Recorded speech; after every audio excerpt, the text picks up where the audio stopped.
Now on Nightside, after President Obama announced immigration reform, it is affecting families whose children aren't U.S. citizens. We'll tell you how coming up next. Plus, a teen battling cancer was fired from his job. Hear what he would like to hear from his employer. Plus, a man who barged onto a local elementary school campus stood before a judge this morning. What charges the intruder could be facing. Nightside starts now. Live from KYMA Studios, this is News 11 Nightside, your #1 source for news in the desert Southwest.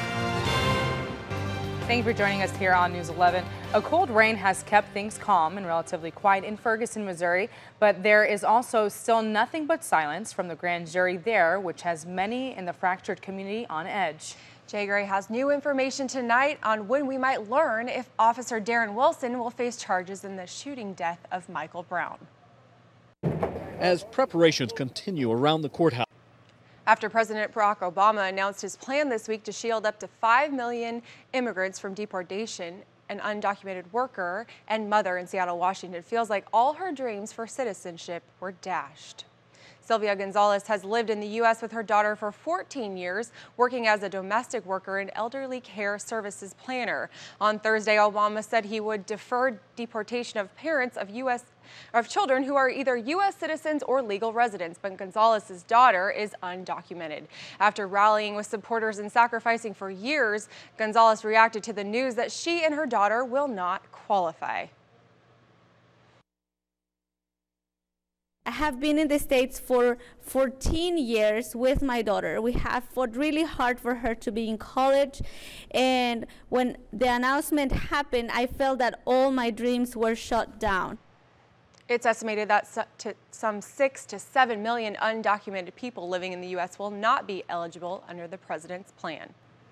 And a Chicago teen is speaking out after he says he lost his job because he asked for time off so that he could undergo cancer treatment. That's right, Natalie. Martinez spoke with the young man who says there's really just one thing that he would like from his former employer. And on to the man who pushed his way onto a campus of a local elementary school Thursday, earning himself some possible criminal charges. That's right. A Yuma school superintendent says a man was high on drugs during the confrontation that caused the school to go on lockdown. News 11's Kelly Taylor has this story in our Crime Tracker 11. Hernandez is expected to be in court next week to see if formal charges will be filed against him.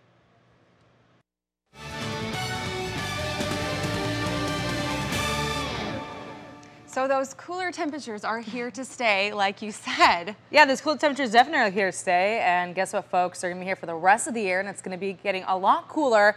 And for Thanksgiving, though, Molly, it's going to be, let's say we heat it up in the kitchen. Well, it's going to be a little bit hot outside as well. Let's take a look at what's going on in our gun.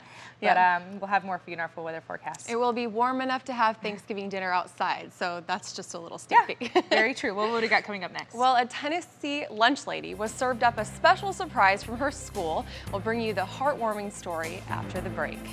That's right, and the Best of Yuma Leadership Conference was held this morning. Leaders from the community came out to motivate those who attended.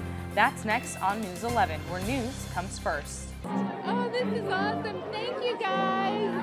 Oh, well, isn't that sweet? Well, you know what? The cooking club at Bishop High School prepared a 5-star meal. We love looking at Molly, but real quick, a 5-star meal for lunch lady Lynn, and she was serving up Molly. Well, we have a fun-filled leadership conference that was held this morning, which showcased local leaders of the Yuma community. It was called Unleash Your Leadership, the Best of Yuma.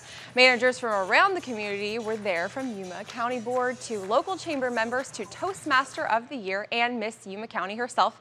The speakers gave personal testimonies on how they became leaders in the community and how we all deep down are leaders. They also played a video message from world-known motivational speaker Anthony Robbins, who gave 5 tips on how to thrive. Communities, and it was awesome to take something from them and learn from them and see what they've done in their life and how they've gotten to where they are now. And it was definitely inspiring for me, and it was really fun to share what I have planned during my year of service and being able to network with people and see what we can do together to change this community for the better. It was a motivational way to enhance leadership skills and kickstart the weekend.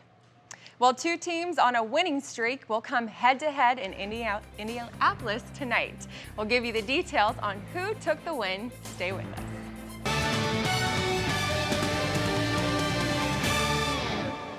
Well, I am excited to hear what the temperatures will be for Thanksgiving. I might even get to barbecue my turkey outside. Oh, I mean, I guess you can barbecue your turkey outside. That'd be the first I've ever heard. I've never really heard of someone barbecuing their turkey outside, but hey, you know what? There's a first for everything, and if anyone's gonna do it, it's you, Molly. That's right. So.